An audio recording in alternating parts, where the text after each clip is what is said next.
You so much. Apart ఈ controversials పక్కన పెడితే కంటెంట్ పరంగా ఇది రియల్ ఇన్సిడెంట్ ఎక్కడో నార్త్ లో జరిగింది, ఛానల్ అయింది. ఇప్పుడు మీరు ప్రజెంట్ సినిమా తీస్తున్నారు కాబట్టి ఇక్కడ ఈ పర్టికులర్ మన స్టేట్స్ సంబంధించి ఎవరినన్నా రిజంబులెన్స్ ఉందా? ప్లస్ కొత్తగా అడ్వాన్స్డ్ ఇన్కమ్ ట్యాక్స్ రైట్స్కి సంబంధించి చాలా టెక్నాలజీ మారిపోయింది, చాలా కొత్తగా కూడా జరుగుతుంది, కరప్షన్స్ కానీ బ్లాక్ మనీ గురించి కానీ. ఇందులో ఏం కొత్తగా ఉండబోతుంది? ఇందులో బేసిక్గా అంటే చాలా సినిమాల్లో ఒక సిన్సియర్ కాప్ని చూపిస్తాం, లేకపోతే ఒక సిన్సియర్ కలెక్టర్ ఆఫీసర్ని చూపిస్తాం కదా. దీంట్లో ఫస్ట్ టైము ఒక సిన్సియర్ ఐటీ ఆఫీసర్ అనేది కంటెంట్ నాకు బాగా నచ్చింది. చాలా సిన్సియర్గా ఉంటాడు. అంటే ఆ రోజుల్లో 80s జరిగింది రిలయన్స్ అంటే, ఆ రోజుల్లో తనకి చాలా డబ్బు ఆఫర్ చేసినా సరే తను రిజెక్ట్ చేసి సిన్సియర్గా తను బ్లాక్ మనీని బయటికి తీసుకొచ్చే ఒక ప్రాసెస్ బాగా నచ్చింది. సో కరెంటుగా ఇప్పుడు జరిగే పద్ధతులు కానీ ఇప్పుడు జరిగే ఐటీ రేట్స్ దీనికి కానీ సంబంధం లేదండి. కరెక్ట్గా ఆ టైంలో జరిగితే ఎలా ఉంటుందో అలాగే చేశాను. ఎందుకంటే ఇప్పుడు మొబైల్ ఫోన్స్ వచ్చి చాలా రూల్స్ మారిపోయినాయి, కమ్యూనికేషన్ మారిపోయింది, ఇప్పుడు ఈవెన్ మ్యానిపులేషన్ కూడా మారిపోయింది. సో కరెంట్ దానికి దీనికి ఏం సంబంధం లేదండి. మాకు ఉన్న కాంట్రవర్సీలు చాలు, మేము కొత్త కాంట్రవర్సీలు పెట్టుకోదలుచుకోలేదు. హరీష్ గారు ఇక్కడ లక్ష్మీనారాయణ, హరీష్ గారు ఇటు హరీష్ అన్న, ఒకటి ఇన్కమ్ ట్యాక్స్కి సంబంధించి ఒరిజినల్గా ఇన్కమ్ ట్యాక్స్ డిపార్ట్మెంట్లో జరిగే ఇష్యూస్ ఏమైనా చూపిస్తున్నారా? ఒక ప్రశ్న. రెండో ప్రశ్న, సురేష్ కొండరెడ్డి గురించి మాట్లాడారు కాబట్టి ఒకటి అడుగుతాం. అడగండి సార్. ఫిలిం క్రిటిక్స్ అసోసియేషన్కి మీరు ఒక లెటర్ ఇవ్వండి. ఓకే.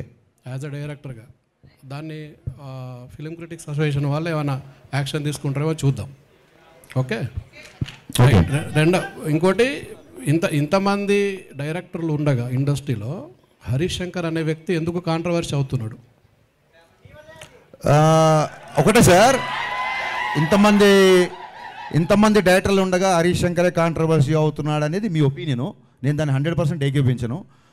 సెకండ్ థింగ్ ఏంటంటే అందరు డైరెక్టర్లు ఒకేలా ఉంటారు సార్. ఒక్కొక్క సినిమా తీద్దామని వచ్చాం కదా, ఒక్కొక్కళ్ళ నేచర్ ఒకలా ఉంటుంది. కాంట్రవర్సీ అనేకంటే కూడా నేను ఏదో ఇప్పుడు నా డైలాగ్కి సినిమాలో చప్పట్లు కొడతారు. సో మీ దగ్గర చప్పట్లు కొట్టించుకోవడానికో లేకుంటే మీ మీద కౌంటర్ వేస్తే ఏదో అంటారని కాదు. నేను ఇప్పుడు సురేష్ కొండరెడ్డి గారితో ప్రవర్తించినట్టు మీతో ఎప్పుడు ప్రవర్తించి ఉన్నాను నాకు తెలిసి. అలాగే ఇంకోళ్ళతో ఎప్పుడు ప్రవర్తించి ఉన్నాను. అండ్ కమింగ్ టు ఎక్కడైతే నిజాయితీ ఉంటుందో అక్కడ వాల్యూమ్ ఎక్కువ ఉంటుందండి, ఆ గొంతుకు వాల్యూమ్ ఎక్కువ ఉంటుంది. సో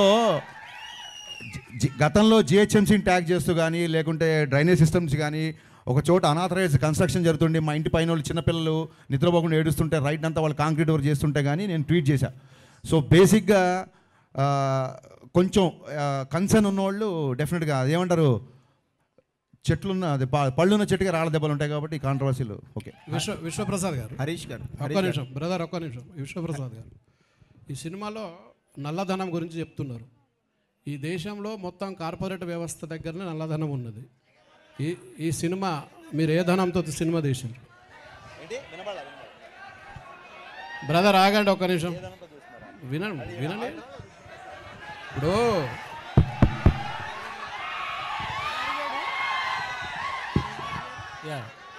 నేను ఒక పవన్ కళ్యాణ్ ఫాలోవర్ అండి, నాకు అదే ధైర్యం.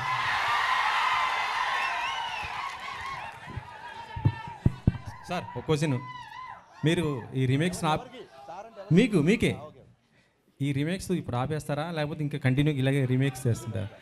సినిమాలన్నీ కూడా రీమేక్ చేస్తున్నారు కదా, మీకు రీమేక్ డైరెక్టర్ అనే పేరు సోషల్ మీడియాలో బాగా. Thank you for the complement. అన్ని బ్లాక్ బస్టర్ కొట్టారు మీరు. హిట్ సక్సెస్ గురించి కాదండి, హిట్ సక్సెస్ గురించి కాదు. Thank you for asking this. నేనే చెప్దాం అనుకున్నా బట్ నాకు సరైన సందర్భం రాలేదు. ఒక సినిమా తీయడానికి ఒక నవల అవ్వచ్చు, ఒక కథ అవ్వచ్చు, ఒక పద్యం అవ్వచ్చు, ఎక్కడో వచ్చిన ఒక పేపర్లో ఒక న్యూస్ అవ్వచ్చు, ఏదో ఒకటి ఇన్స్పిరేషన్ ఉంటుంది. దీని నుంచి ఒక సినిమా ఫామ్ అవుతుంది. మీకు తెలిస్తే సీతారామయ్య గారు మనవరాలు చతురా విప్లవాలు ఆ రోజుల్లో వచ్చిన ఒక కథ, ఒక చిన్న కథ నుంచి 3 గంటల సినిమా చేశారు క్రాంతి కుమార్ గారు. సో ఒక సినిమాకి లేదా మనం ట్రైన్లో వెళ్తున్నప్పుడు ఎవడో మనకు తగిలిన ఒక క్యారెక్టర్ అవ్వచ్చు, లేదా ఎక్కడో సిన్సియర్ పోలీస్ ఆఫీసర్ అవ్వచ్చు, లేదా మీలాంటి సిన్సియర్ జర్నలిస్ట్ అవ్వచ్చు. సో ఒక సినిమా తీయడానికి ఒక క్యారెక్టర్ కానీ ఒక వస్తువు ఏదో ఒకటి ఇన్స్పిరేషన్ ఉంటుంది. నా ఉద్దేశం ఏంటంటే ఒక సినిమా తీయడానికి ఇంకో సినిమానే ఎందుకు ఇన్స్పిరేషన్ అవ్వకూడదని.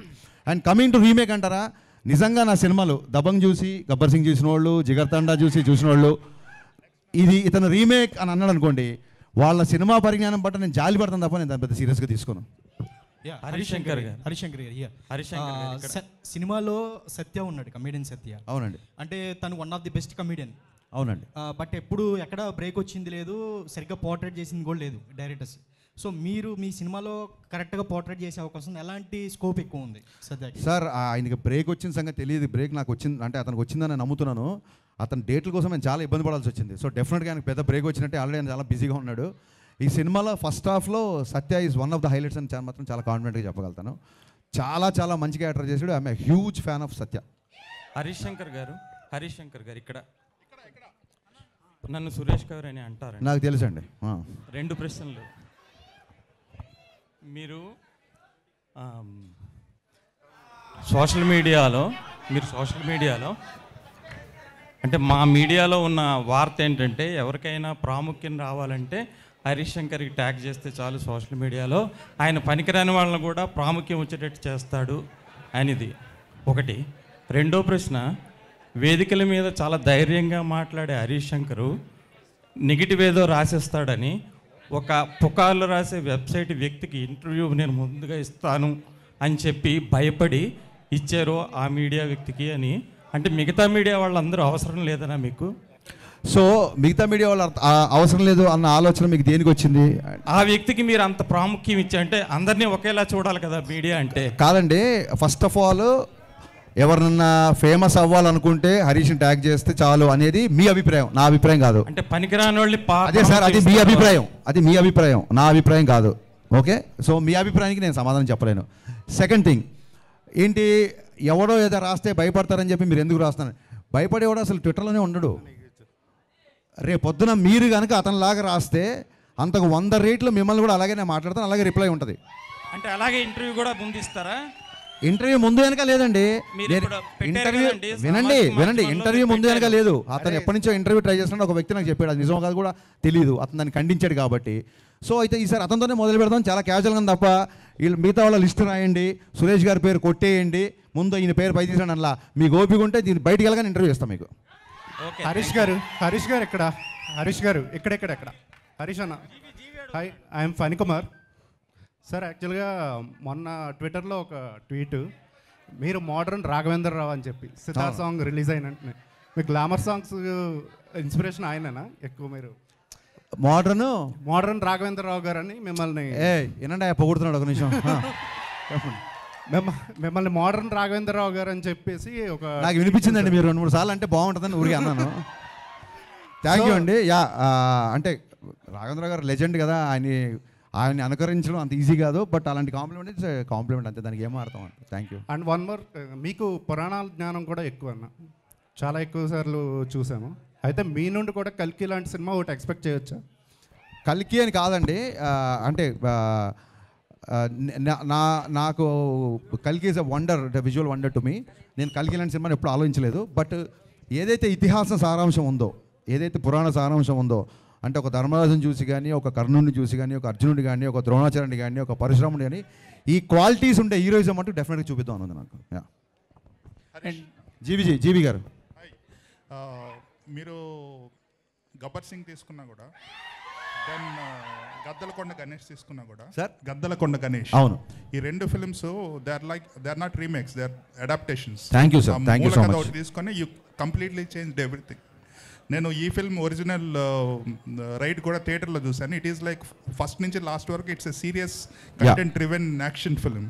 దీన్ని మీరు చాలా మోడిఫైస్ చేశారు. And it more than that I can see a lot of nostalgia. For example Hum Aapke అకౌంట్లో సాంగ్ తెలుగు వర్షన్ పెట్టేసేసి, so romantic, there is no romance in that film. So I think lot of people are thinking that it's a remake. Probably it should be told as an adaptation. Only basic point తీసుకొని మొత్తం రీరేట్ చేసినట్టు. That is how it is, right?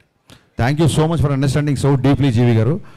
Adaptation అనే పదం నాకు నచ్చింది. నేను ఎత్తుకుంటున్నాను ఏ పదం చెప్పాలి వాళ్ళు, కానీ డెఫినెట్గా నేను గోస్ట్గా ఒక 30-40 సినిమాలు రైటర్గా వచ్చానండి. సో రైటింగ్ అనేది నాకు పెద్ద, అంటే నాకు చాలా ఇష్టమైన పని. సో సొంతంగా రాసుకోవడం అది ఇంకో రైటర్ని గుర్తించినప్పుడే కదా మనలో రైటర్ ఏంటో తెలుస్తుంది. సో నాకు ఒక కథ విపరీతంగా నచ్చింది అనుకోండి, సంవత్సరానికి అన్ని లాంగ్వేజ్లు కలిపి more than 100 ఫిల్మ్స్ వస్తాయి. ఎప్పుడో వచ్చిన ఒక 7 ఏళ్ల క్రితం వచ్చిన ఒక సినిమా నాకు నచ్చింది అంటే there is something I want to tell the story. At the same time మీకు చాలామంది తెలియదేమో, సొంతంగా ఒక కుర్రోడు, ఇందాక ఒక ఇంటర్వ్యూ చెప్పాను, సొంతంగా ఒక కుర్రోడికి ఎగ్జామ్ రాస్తున్నాడు అనుకోండి, ఫాదరు నీకు ఎన్ని మార్కులు వచ్చినా పర్లేదు నువ్వు రాయి అంటే అతని మైండ్ సెట్ ప్రెషర్ ఉండదు. అది ఒరిజినల్ సినిమా తీసేవాళ్ళ పరిస్థితి. ఆల్రెడీ ఒక లాంగ్వేజ్లో హిట్ అయితేనే మనం రీమేక్ చేస్తాం, లేకపోతే చెయ్యం డెఫినెట్గా. సో ఈ రీమేక్ చేసినప్పుడు ఎలా ఉంటుందంటే, చూసావా పక్కింటోడికి ఆల్రెడీ 95, 99 వచ్చేసినాయి, మరి నువ్వేం రాస్తావు చూడు అన్నప్పుడు ప్రెషర్ ఎక్కువ ఉంటుంది. సో నా దృష్టిలో రీమేక్ చేయడమే చాలా కష్టం అండి. సో అందుకు నేను నాకు కంఫర్టబుల్గా మార్చుకుంటుంటాను.